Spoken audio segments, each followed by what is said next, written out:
everyone. Welcome back to another episode of Let's Chat Reality. I'm Molly. I'm Michael. And hello, welcome to everyone who maybe you're a new listener because of our last episode with Ben and Ronnie. We're so excited to record with them last week, and we're glad to have some new faces around here potentially. So, just a quick overview of our podcast is we just love talking about reality TV, and we'll talk about any of the current shows live that we've been watching, and sometimes we'll also share some news updates. So stay along for the ride and just listen to us talk about reality TV. Yeah, Uh, for sure. Yeah, we cover a pretty wide range of shows for anyone who's not aware. Our last episode was obviously just Bravo focused with Ben and Ronnie, but you'll see this episode, we talk about Big Brother and we talk about a bunch of other different competition shows and lifestyle shows, anything that we're watching that's on at the moment. So we kind of vary throughout the year, but right now we are loving Big Brother and Real Housewives of Orange County, and that's what we're going to be talking about today. yes, so let's get started with Big Brother. So, Michael, just overall, what are your thoughts so far in this season? I'm so into this season so far. It's been a couple weeks since we've talked about it, but so much has happened since then. I mean, just this last week in particular, we'll get into everything with the veto meeting, with Cedric's HOH and all of that. But it's been a really good season so far. I feel like, we talk about the Survivor's new era being like season 41 and beyond. And I feel like Big Brother's new era is really season 23 and beyond, I would say, post the last All Star season. And I think of those seasons to me so far, and we're only 4 weeks in, so this could very much change. But I think so far it's my favorite season of the quote unquote new era because it's just Wow. been so unpredictable and just so much every week it feels like is changing. And I mean, last season, the first 4 or 5 weeks while Izzy was in the house really were also very, very good in kind of a different way. But I think that I feel like there's more potential this season. I don't think it's so hinged on one person. And I think that regardless of kind of what happens the next couple weeks, I feel like we will still be in for a pretty entertaining season coming up here. What do you think? Yeah, I really enjoyed it as well. I feel like with our cast this season, they've not disappointed us in the drama and everything that we've seen thus far. So let's get into it with one of the biggest things that happened this past week was when Tucker took off Angela from the block after he won veto. So lots happened there. Initially, what were your thoughts on Tucker taking Angela off? I mean, we kind of knew that it was very much at least a possibility going into that happening. He came up with this idea to take Angela off, leaving himself on the block. I want to, for anyone who maybe for whatever reason is listening to this that doesn't watch Big Brother, doesn't know, he was on the block and he won the veto and then decided not to take himself off like any normal reasonable person would do. He decided to take Angela off under the impression that Quinn was going to be put up blindsided, backdoored as the replacement nominee. And right before that, Cedric had told him, dude, we don't have the votes, don't do this, use it on yourself. And he was like, I don't care, I'm going to do this anyways. And he decided to do it. And Angela looked like she had just won Miss USA. Like she was flabbergasted, no clue that that was going to happen. And then Cedric put up MJ to flush her power, which was the America's veto. And so she took herself off, and that led to a really unique week going into Thursday's episode where we had no idea. I mean, everyone kind of assumed it was going to be Quinn based on, the casual Facebook audience hating Quinn for whatever reason that I can't figure out. There is a very strong negative reaction to Quinn by a lot of people. And so he was put up in her place. And not only that, but we also, everything with the AI arena, we never really know on Thursday who's going to be left on the block at the end of the week. So there was a lot of uncertainty, which made for a really entertaining week. Yeah. And it's interesting because Tucker tried to claim to Cedric that he never told him to use his power on himself, but we obviously have the receipts there. Receipts, So, proof, timeline, screenshots, we got it all. yep, exactly. And so that came and blew up in their faces pretty much. Like, or Tucker was trying to blow up in Cedric's face, like, look what, like, you ruined this whole plan. But I don't know. It's interesting because now they all want, or what they were saying, Tucker really wants to get Quinn out because of his power that he had told no one about, and that everyone was suspecting he was being so shady about it since he didn't even tell like his closest people, except he was told one person, and then told Chemo, but then didn't tell the rest of his alliance. So everyone was like, "Well, we can't trust him if he's not going to tell us this information." But Quinn's excuse was, oh, I wasn't going to even use it, so I didn't want to talk about it. Which obviously, like, if you have a power, you probably are going to use it. So I feel like maybe it would have been better off for Quinn to be more honest about it. I mean, obviously, definitely would have been better off now looking back at it. Like, he kind of blew up in his face by not telling his alliance members about it. But obviously brought up some good TV for us to watch. So, so that was exciting on our end to see all those fights that were going down. But it was just a wild week of that happening. Yeah.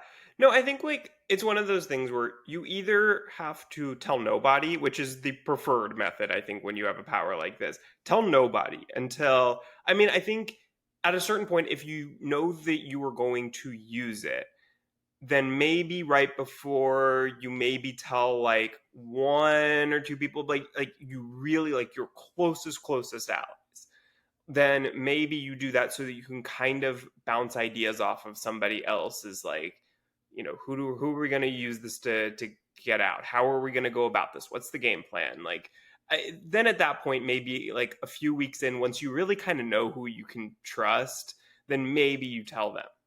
Mm-hmm. But other than that, I think he made a huge mistake telling Chemo about that so early on. And it was, which is so crazy to think that Chemo's crush on Tucker is what caused this whole chain of events here.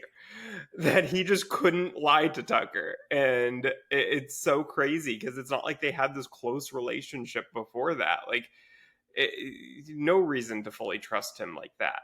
And it caused Tucker to obviously then realize that Quinn was lying to him and that he hadn't told any of his closest allies. And just at a certain point, if you are then confronted with this and you know that the people that are confronting you must be pretty sure that you're lying to them, just be honest. Just be like, yeah, I'm so sorry. I really wanted to tell you, couldn't find the time, whatever. Don't just like completely deny when you know that they know and you know that you told somebody. Like, you're gonna seem so shady by doing that. And I think that was Quinn's big downfall. And now, a lot of people don't trust him at all that did before. And so I think he's gonna have a little bit of a rougher ride now than he would have otherwise. Yeah. Were you surprised by America voting for Quinn as a replacement nom? I don't really get the, like, I get why people may not be a huge fan of him. Like, I do think that in certain circumstances he does seem slightly performative in like saying what he thinks America wants to hear as a super fan, and like he's constantly talking about like his postseason deep dive interview with Taron Armstrong on RHAP. Like, he's like constantly bringing things up that I think he's thinking that we want to hear, as a house guest, and I think that that's making him seem maybe less genuine, less authentic, just like being himself. Because that's really what we want to see. We want to see these people just play their game and be themselves and like not perform for the cameras. That's why people really hated watching Frankie Grande in season 16. He was constantly like on for the cameras, constantly thinking about that, constantly like, oh, let's not have this conversation in this room. Like, this one's going to be on TV probably. So let's go over here where there's better lighting. Like, that's how he was on the feeds. So, like, we just want people to not think about that stuff. And so I think that he I get why people may not be like the biggest fan of him, but I also don't get the really extreme hate towards him. Like he hasn't done anything problematic. He hasn't done anything that bad. Like people are just they feel like they need to hate somebody, and there's nobody like being extremely problematic this season to warrant that. So they've just all kind of focused their energy on him, I guess. Yeah, I feel like it kind of took a turn in my opinion. Like I didn't really hear that much hatred of Quinn until I felt like more this week. Yeah. And so that was also surprising to me because I was like, well, I did enjoy him, or I still like he's still there. I still like watching him. Like I don't get why everyone is just like so anti Quinn right now. Yes, I get it if he's like keeps on talking about all this stuff about like Big Brother, things that he thinks people want to hear can be annoying, but he's in this world, like like it's like he is in it, that like it makes sense for him to want to talk about it too. So I hope that he will stay in. I mean, um overall I think like it makes sense that he got voted, or he got like America voted for him, but it's good that then the house didn't vote for him so that he Yeah. stayed. But speaking of that, so Kenny's eviction, Kenny recently had been up on the block a bunch. So this wasn't really that big of a surprise. He's also been talking about how much he misses his family and wants to leave. So the house was like, yeah, we're getting Kenny out. And so he got voted out. And I feel like he was just so happy when he was interviewing with Julie. He was like, oh my gosh, yes, I'm relieved that I'm out of the house now. But also, right before the eviction happened, we had the AI arena as well, again, since there were three nominations. And then Tucker ended up winning that. So it was between Kenny and Quinn, with Kenny going home out of those two. But what were your thoughts on the AI arena twist now that we've seen it a few more weeks? I really like it actually. I mean, for the Big Brother twists, which tend to most of the time, more often than not go over too well. Yeah. I think that this one's pretty decent. It because it's not fundamentally like changing the game or giving like too much of an advantage to a certain group of people or one person in particular or anything like that. And it does bring a level of unpredictability to the Thursday night episode that we've been lacking, and especially recently with a lot of unanimous votes, a lot of very like obvious votes going into Thursday. It, and this twist does help to bring a level of different possibilities that weren't there before as to what can happen.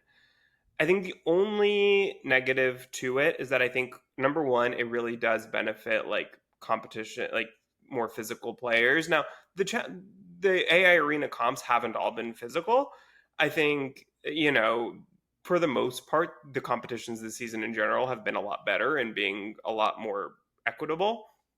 But it does, we've seen Tucker now, like he probably would have been eliminated last week if he was on the block and the AI arena twist didn't exist. Now, would he have used the veto on himself if it didn't exist? Probably. So like, there is a chain of events here.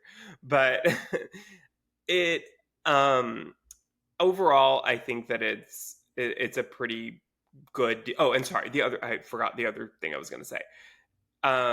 It The level of unpredictability for the house guests has slightly, I think, limited the strategic talks going into Thursday that we would normally see, because they don't know what's going to happen, and so it's kind of like one of those things where it's kind of pointless to speculate, I think, in their minds, because there's so many different possibilities that could happen that they're just kind of like not talking about it as much. Now, uh, I think that could have gone either way. Like, I don't necessarily think that was an obvious outcome of this. Like, they could have talked more because there are more things to talk about.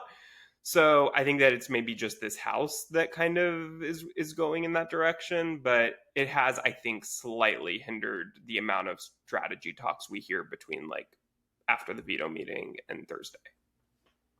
Yeah. No, I agree. I think it's fun to see that like you don't know who's actually going to stay up on the block as it becomes Thursday. You're like, well, might not even be one of the people that's the biggest target right now that goes home, Mm-hmm. because they could win the AI arena. So I feel like that's what's fun about it. Like the competition itself, like you're saying like sometimes they are favoring more the athletic people, but I think they're also worth like there's like those mind ones too they can bring back of like memory ones and all those things that is not just for people who are stronger. So I think it's fun and it brings some excitement to our Thursday episodes.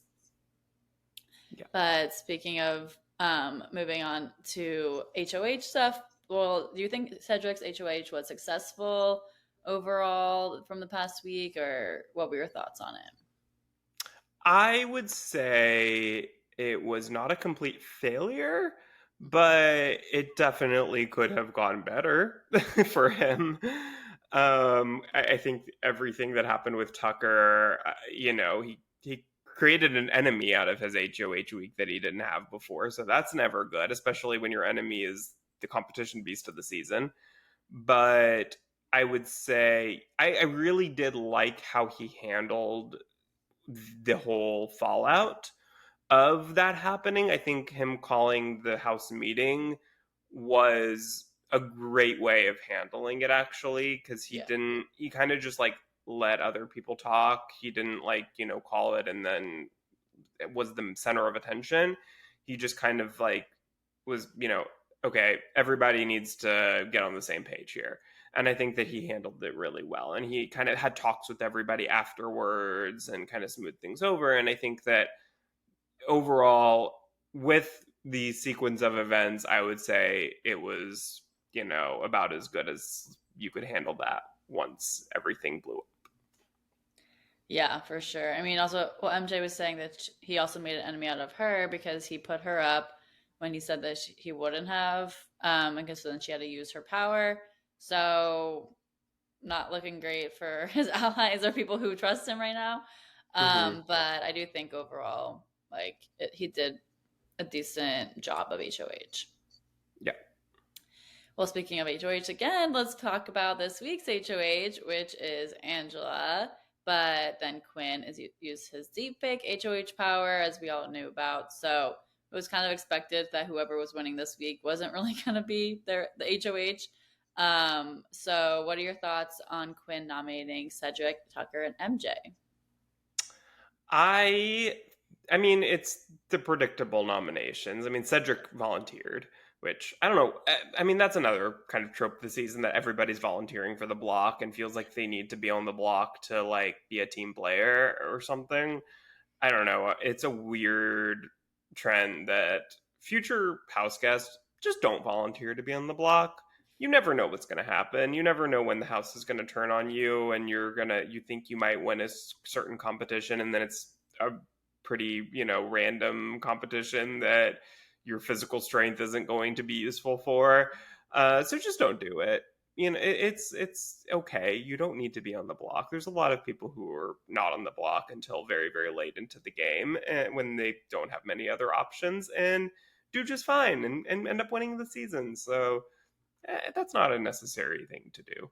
But yeah, I mean, otherwise uh, pretty predictable nominations from Quinn.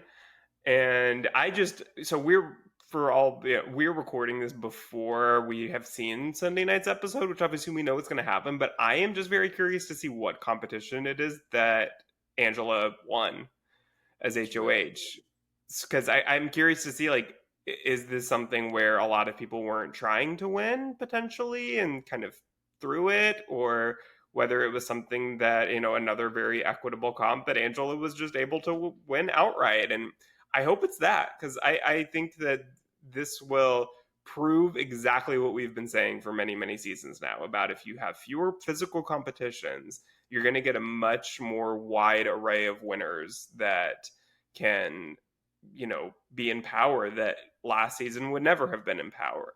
So I'm very curious to see that, and then I'm really curious to see what they do with the AI generated deepfake version of Angela that will make these nominations. I need to see that technology that they are using for this, and whether it's like hilariously bad or like scarily good. Yes. No, we can talk about that next week once we've actually seen this Yeah. episode. But yeah, I'm excited for that as well. Also, quick spoiler for this will not be played tonight. So if you don't want to hear about potential of this, then skip ahead a couple minutes. But from the feeds, we were seeing that Tucker won the power of veto again, and this time is maybe going to use it himself, or maybe he's not going to use it, and maybe try to protect Rubina, who will be most likely the replacement nom. So, what are your thoughts on that and overall the situation here? Yeah, I don't know. I mean, Tucker's so unpredictable. I mean, right as of when we're recording right now, he like right before we got on the feeds, he was kind of making it sound like he might not use it or not use it on himself at least. I wouldn't put it past him to like use it on MJ or something. Like he's very unpredictable, which I love. I mean, we need more people like him who are just going to kind of throw caution to the wind and to do whatever. But I mean, I think it's a toss up right now. I don't know. I'm very 50-50 on this. I think I would like to think that he will maybe kind of come to his senses before tomorrow. He'll sleep on it and back off a little on that. But who knows? He could wake up and be more gung ho than ever. Like I'm not using it, or I'm going to use it, yeah, on MJ or Cedric. So who knows? But whatever he does, it's not going to be with Rubina in consideration. Like they have, I mean, we all love Tubina, but I don't think that he will do anything in an effort to particularly save her or, be her knight in shining armor. Like they're not that serious yet, but that's what they're trying to use as kind of leverage to potentially get him not to use it on himself so that potentially they can vote him out. If he loses the AA arena this time and remains on the block, I think he's probably gone. But so that's kind of what they're trying to use to get him to do that. But I don't think that that's the right strategy for him because he's doing this out of his own ego, it's just fun for him to be in the AA arena, I guess. So we'll see. Yeah, he's like, I can hit myself down. I can protect myself. Like, do you actually Yeah. think you can do that every single week? Like, that's some strong ego that you have. If you really believe that you're gonna not be going home. But we'll see. He brings the excitement. So we never know what to expect there. But overall, from what we've seen so far, who do you think is playing the best game? I think that I think Brooklyn and Chelsea are in a really, really good position right now. I would say that as of right this moment, those two are probably in the best position in the house right now. They're kind of involved in all the big alliances, and they pretty much know what's going on all sides of the house, and a lot of people trust them. So I would say right now, those two are, I think, playing the best game. Yeah, I would agree. That's boring of me to say, but I agree with what you just said. And then who do you think will be going home this week? I think, look, if like I said, if Tucker doesn't use it and then he doesn't win the AA arena, he's a goner. Otherwise, probably MJ. I think is right now the most likely, but it could always turn on Rubina. I think I wouldn't be shocked if it turned on Rubina for whatever reason and she ended up going home. Especially if MJ were to win the AA arena, I think that Rubina would be next in line before Cedric. Yeah, yeah. I mean, it's shocking that Cedric even went to give himself up on the block for that. Like, because he could potentially go home, but I really don't think it's going to be Cedric. That either Tucker, MJ, or Rubina. So of those three, probably one of them. And then we also heard from Julie that we're having some special twists coming up. It's gonna be we have a special episode on Tuesday this week. So an extra episode that we don't usually get Tuesday episode. So what do you think is gonna get revealed on this episode that's gonna be coming out tomorrow from when this is released? Yeah, I have no idea. I heard this very interesting theory on Twitter that every competition so far this season is like, I don't know how to describe what they said. I wish I had it pulled up, but it was something like each competition has been teaching Ainsley something about the game and about like humans. And so like every like we've kind of been like building Ainsley up to be like this really powerful being, and then like the next twist will be some sort of like evolution of Ainsley. And I think that's a really interesting theory. Like I could kind of see them doing something like that. Like I do think whatever it is, Ainsley will obviously still be involved. And so I could see them going in that direction of like, okay, like I've spent the last 4 weeks studying all of you and studying your interactions, and now whatever the next twist is some sort of evolution of that. So that's I'll go with that because I have nothing else to go on. Yeah, well, that would be interesting. I haven't seen any speculations about it, so now I'll keep an eye out, or we'll just have to wait and see what actually Well, I happens. mean, literally tomorrow. Yeah, Yeah. so we'll get to hear about that really soon. But that's all for our recap on Big Brother this week. Yeah, so let's move on to Orange County Housewives. Molly, last time we covered this in full was just after the premiere. So now that we're a few more episodes in, what are your thoughts on the season so far? I'm really enjoying it. As a new OC fan or OC watcher, it's been really interesting to see just like the dynamics of the group and all the drama that's happening. And there's no shortage of drama this season for sure, which is always fun to see on a show like this. So I've been enjoying it a lot.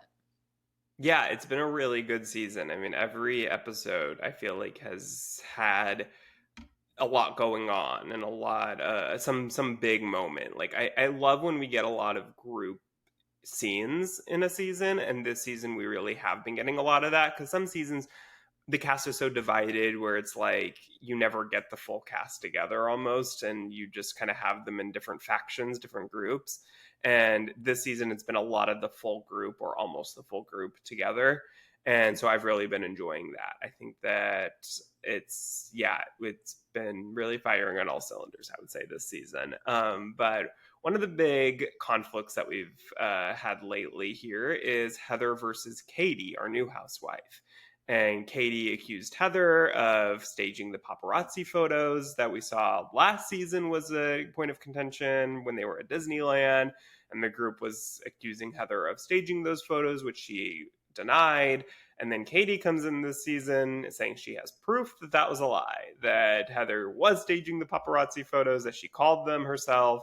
And the paparazzi who does the likes is on call for Kim Kardashian and all these famous people is a friend of hers that confirmed via text that they were called by the bros. So who do you believe in this situation? It's just so hard. I feel like with this, I think it's hard to want to fully believe both sides of them. Like I don't know who is telling the truth here and who's not. I like obviously the text that we see that Katie sent to her friend, the response was just yes. Like maybe that person didn't really read the entire paragraph or statement that she was saying, like asking if this was true. Like yes is such a simple response. You could have just been generalizing like about something else, that just responding to that isn't really the proof.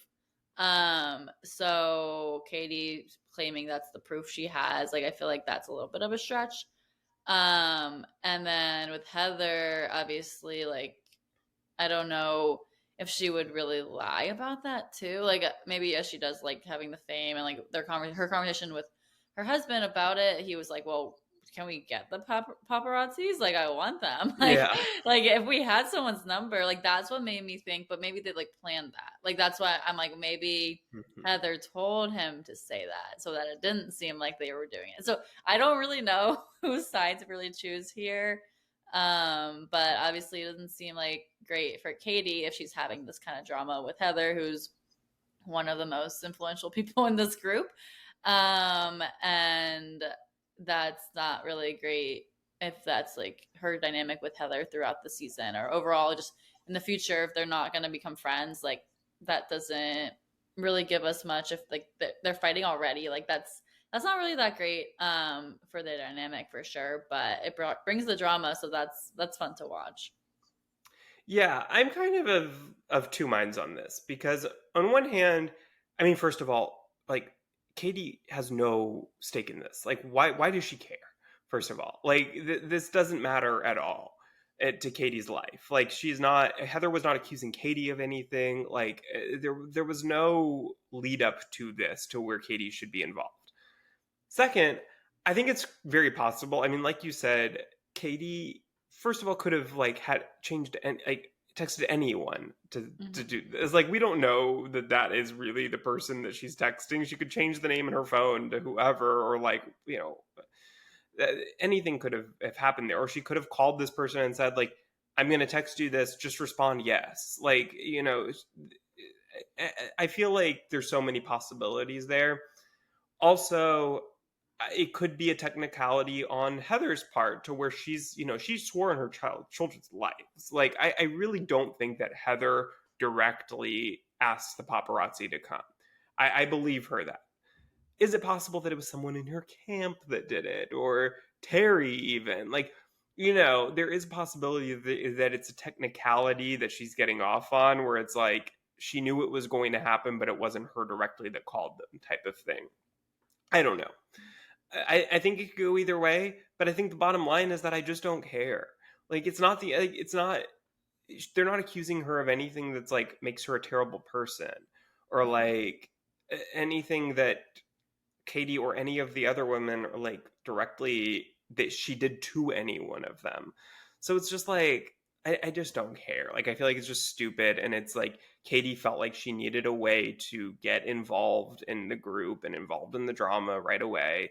I mean, Heather compared her to Noella, who was a new housewife a couple years ago that did very similar thing, where she just kind of went at Heather from the get-go, from the very start, about anything and nothing, in an effort to kind of get herself involved in the drama. And it wasn't authentic. Noella didn't form any genuine friendships with any other women, and then she was gone the next season. So I feel like Katie, a little bit different situation. Like, I do believe that she's formed some friendships, or trying to form some friendships with the other women, but still, I just think it's never a good move as a newbie to try to get involved so much in the drama that you're not involved in. Yeah, for sure. But Heather was also upset at Gina because Gina apparently knew this information before filming started this season and did not warn Heather in advance. She just told Noella. She just told Katie, don't say anything, on camera about this. And then Katie did bring it up, but then she didn't bring it up to Heather directly, which Gina said, you got to tell Heather now, or I'm going to tell her. And Heather was upset with Gina for knowing this information, but not telling Heather about it until now. So, do you think Heather is justified in that, or did Gina handle that correctly? I think Heather is definitely justified. It's never good to have information and then not tell it if someone's going to end up finding out. Like, you don't really have an excuse to be like, oh, I just didn't think it was important, because it's obviously important to Heather. So for that reason, I think she should have been more upfront about it, just knowing it, and like not having it hidden for that long if she knew it. Yeah, no, I agree with that. I think Gina absolutely should have told Heather. It seems like Gina admits to that. Like, she very much kind of admitted, yeah, I messed up, which is good, which I like, better than I think if she tried to make excuses for it. And I think that would have escalated, and her tension with Heather would have just gotten worse at that point. So I think it's good that she just kind of fell on her sword there and said, yeah, I screwed up. Sorry. But I do think that she messed up. Like, she absolutely should have warned Heather before the season started, as soon as she knew this. Hey, like, this new girl, Katie, is going to be on the show, and she telling me all this information, just so you're aware, whatever.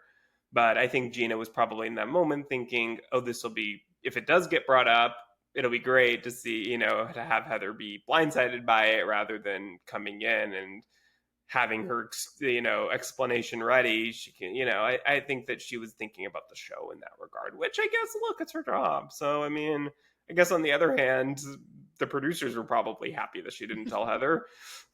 She might have even gotten in trouble for telling Heather. I don't know. Like, that's very possible that producers could have been upset with Gina for warning Heather, and that they couldn't get Heather's genuine reaction. So I don't know. I don't know exactly kind of how that all works in terms of what they want cast members to do and not do. I don't know. But as a friend, yeah, I do think she messed up. But getting on to the other big drama of the last couple episodes here is, of course, the Alexis versus Shannon and Tamara versus Shannon of it all. So this all has to do with Shannon's DUI and obviously the situation with Alexis and John Jansen, or Johnny J, that she likes to call him. Um, do you think that in both of those regards, I guess, are they being too hard on Shannon, or is Shannon, especially I guess in the DUI sense, does she deserve the criticism for that she's getting, being that she's still drinking afterwards? I think they're being too harsh on her. I think there's a difference of like understanding it and like wanting to make her be better about it versus like just fully scolding her and being like, you're not going to ever change, like this is you, and this, you're such a terrible person, all these things that it seems like they're accusing her of, that like is just damaging to her own mental health more than just like her actions of what she did, which obviously she does feel bad, like, but Shannon does feel bad about having DUI and she is actively trying to be better. And it seems that Alexis and Tamara just don't want to accept that she is changing or that she is trying. Like, it's not just like an overnight switch. It's going to happen. Like, it takes time. If she had been a drinker for a while, like, that's hard for her to just completely cut it out right away. But it is that she is limiting it and having two drinks, which I think is a good first step in that direction. And that Tamra I think she's taking it just way too personally for her own life and saying all these things that, like, obviously I'm also new to the show and the drama, so like I don't know the history of their friendship there. But it seems like Tamara has been there for Shannon a lot of times, that, and like not, and then Shannon's not there for her as much as what Tamara's saying. So I think a lot of it's coming out of like a place of being upset with Shannon as a person, not necessarily like of what she's doing right now. Alexis is just annoying, in my opinion. I'm just like, why is she have such a say in this? Like, now she has Shannon's ex boyfriend. Like, you can stay out of it. But those are my 2 cents over that. Yeah, no, I think you're spot on. I think that there's a way for Tamara to have gone about this where I think Tamara could have been in the right here. Mhm. Because what Shannon did was horrible. And it's not something that happened to her. It is something that she made a decision and did that was awful and could have risked her own life, her someone else's life, her dog's life, everything. And I don't probably think it's good that she's drinking again so soon after this happened. Because, I mean, now in present time, it's been almost a year, but in that time, it had only been a couple months, a few months. So that was very soon after to still be drinking at all. I mean, I don't know. I don't know enough about this to really probably even be saying that, but it does feel soon to me. But, and I think Tamara could have come into this and gone about it in more of a concerned friend way and not in like I told you so, or like you it's like scolding her type of way. And yeah, it just doesn't feel like it's coming from a friend. It feels like it's almost like coming from an enemy. uh, and I don't think that that's a way to get Shannon to change or do anything that you're asking you think she should do. Like, if you really are wanting her to like make a change in her life, that's not the way to do that. She's gonna go in the opposite direction, if anything. I feel like the way that you were doing this now with Alexis, like you said, I mean, Alexis doesn't even know Shannon, so like anything to do with that, like she's hearing it from a very biased perspective of John Jansen, who's only going to probably have negative things to say about Shannon. So like if she claims to know anything, like she has not heard both sides by any means and heard Shannon's side on anything. So, and then she says she wants to be Shannon's friend at the end of this. Like, I mean, I don't know. Alexis is coming in as like, I mean, like we said with Katie was coming in like, you know, causing too much, trying to cause too much drama. Alexis is like tenfold that. Yeah. But Alexis even worse because she's been on this show for, you know, she was on this show for 4 years, many, many moons ago. And so she should know kind of that that's not the way to come into this group of people who most of whom she did not even know from her previous time on the show. So yeah, I think both of them are going about this, I think, the wrong way here. But do you think, in terms of Tamara, Shannon, and Vicky, who we saw in this episode, do you think that the three of them could ever reconcile, or does it seem like they're done for good at this point? From this past episode, I would say no, just based on what we saw. But I mean, you never know. I feel like in the Housewives friendships, they can hate each other 1 second and then be friends the next episode. So I think in this, I can't 100% say no, but I don't think it's that likely that they will reconcile.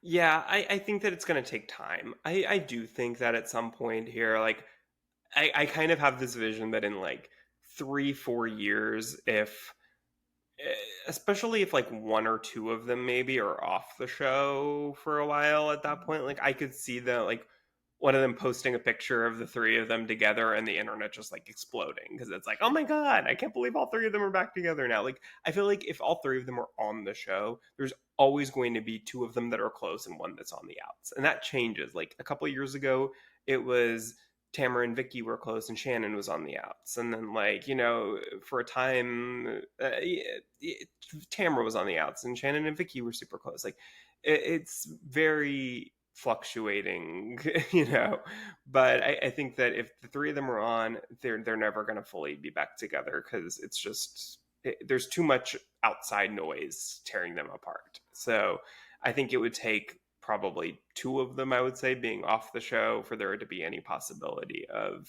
them being able to fully reconcile. But we'll see. Who knows? Things are ever changing, and a year ago, who would have ever thought that this all would be the way it is right now on the show? So we will just have to wait and see what happens. But Yeah, it was funny to see them mention the traders also in this I episode. know, yeah, and it seems like from the trailer that they do like a traders esque dinner or something this season that Teddy Mellencamp hosts, who's Tamara's co-host. She was on Beverly Hills Housewives.